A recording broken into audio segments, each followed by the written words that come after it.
What if the most dangerous battlefield right now isn't Ukraine-Taiwan or the South China Sea, but a whispered list that may or may not exist? A list that allegedly names Americans accused of quietly helping China while the world is distracted. A list tied to a leader who thrives on confrontation, secrecy, and shock. And a moment where geopolitics, money, power, and fear collide in ways most people never see until it's too late. That is the claim that exploded across social media when Nicolás Maduro appeared to suggest that forces inside the United States were working against their own country, not with guns or tanks, but through influence, capital, resources, and strategic silence. And whether this so-called list is real, exaggerated, or weaponized propaganda, the implications behind the claim reveal something far bigger and far more unsettling about how modern power actually moves. To understand why this allegation matters, you have to understand who Maduro is and why his words carry weight far beyond Venezuela's borders. Nicolás Maduro has ruled Venezuela for over a decade, inheriting Hugo Chávez's revolutionary legacy while presiding over one of the worst economic collapses in modern history. Hyperinflation wiped out savings, oil production cratered, sanctions isolated the economy, and millions of Venezuelans fled the country. Throughout this period, the United States became Maduro's primary external enemy, imposing sanctions, backing opposition figures, and openly calling his government illegitimate. At the same time, China quietly became one of Venezuela's most important lifelines, providing loans, infrastructure investment, technology, and diplomatic cover. This triangle of hostility, dependence, and strategic alignment sets the stage for why accusations of traitors resonate so strongly. When Maduro talks about betrayal, he rarely speaks only to his domestic audience. His statements are designed to echo internationally, especially in Washington and Beijing. In recent years, he has repeatedly accused the United States of economic warfare, covert operations, and regime change efforts, while praising China as a reliable partner that respects sovereignty. So when the idea surfaced that Maduro had leaked or referenced a list of Americans allegedly helping China undermine us interests, it immediately triggered a visceral reaction, not because names were confirmed, but because the accusation taps into a deeper fear already present in American society. That fear is that power today is no longer about flags or uniforms, but about supply chains, financial flows, data, and influence hidden in plain sight. In simple terms, helping a rival power in the modern world doesn't necessarily mean espionage in the classic spy movie sense. It can mean lobbying for policies that weaken domestic industries, steering investment away from strategic resources, facilitating technology transfers that shift manufacturing dominance, or quietly normalizing dependency on foreign supply chains. Over the last 20 years, China has become deeply embedded in global trade, rare earth metals, industrial manufacturing, and increasingly financial infrastructure. The United States itself relies heavily on Chinese supply chains for electronics, pharmaceuticals, solar components, and consumer goods. That dependence creates leverage, and leverage creates suspicion. This is where precious metals and financial markets quietly enter the story, even if they aren't mentioned directly in political speeches. Gold, silver, and strategic metals like lithium, copper, and rare earth elements are the foundation of both economic power and military capability. China has spent decades securing long-term access to these resources across Africa, Latin America, and Asia, often through infrastructure for resources deals. Venezuela, sitting on vast oil reserves and mineral wealth, fits perfectly into this strategy. When sanctions restrict dollar access, countries turn to gold reserves, bilateral trade agreements, and alternative settlement systems. Over time, this chips away at dollar dominance, something U.S. policymakers openly acknowledge as a strategic risk.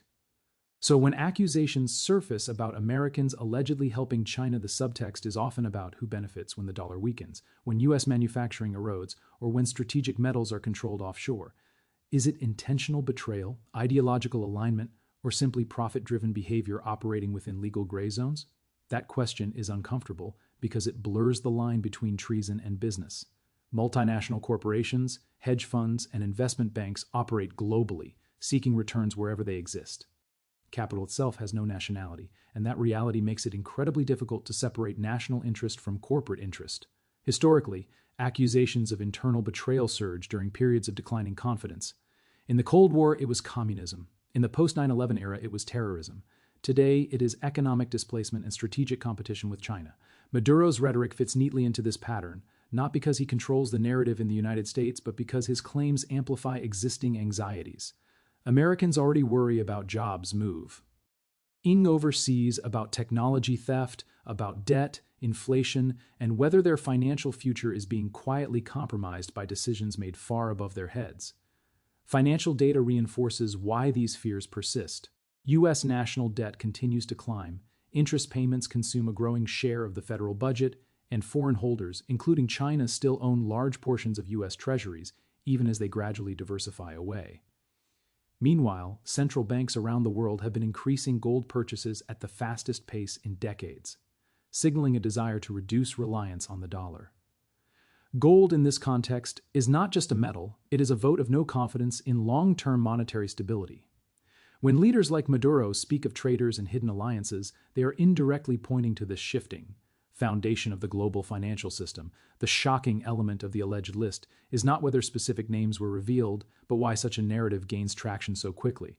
It speaks to a sense that the system is opaque, that decisions shaping everyday life are made behind closed doors, and that loyalty is increasingly transactional.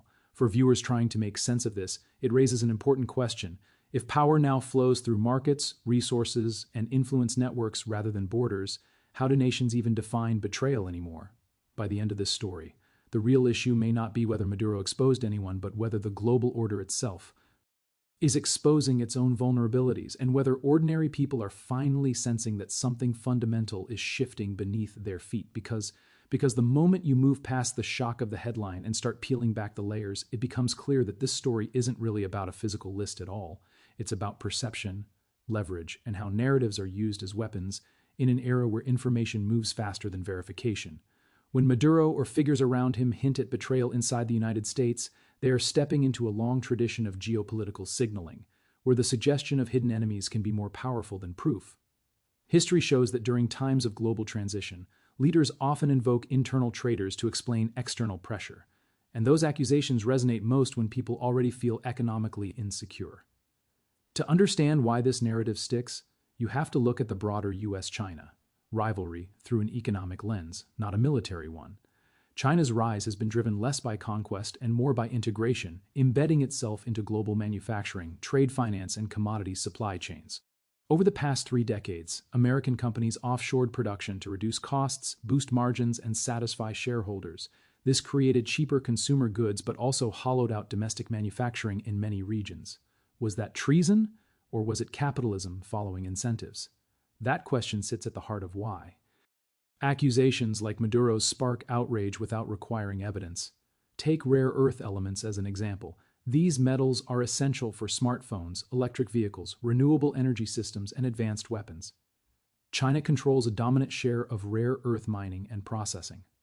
Not because it stole them, but because it invested early, accepted environmental costs others avoided, and built refining capacity at scale. The United States allowed much of its own capacity to disappear because it was cheaper to import.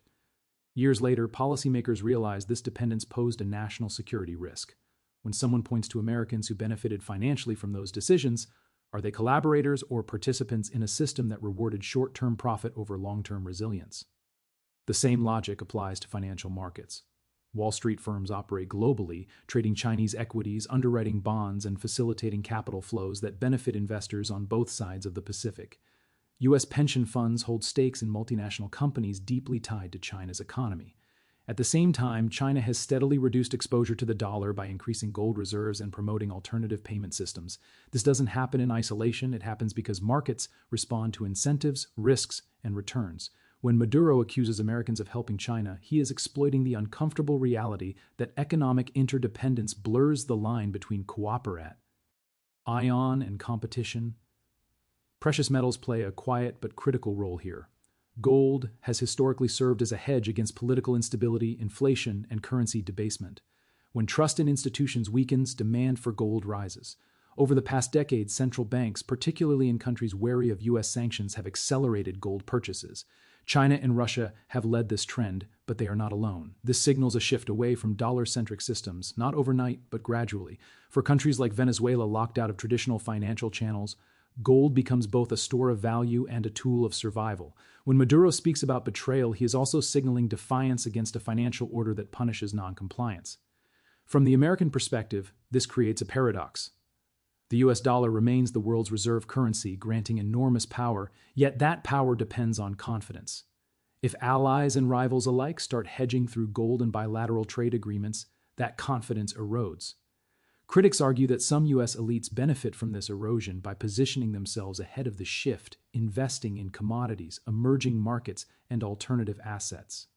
Again, the question arises, is that foresight or disloyalty?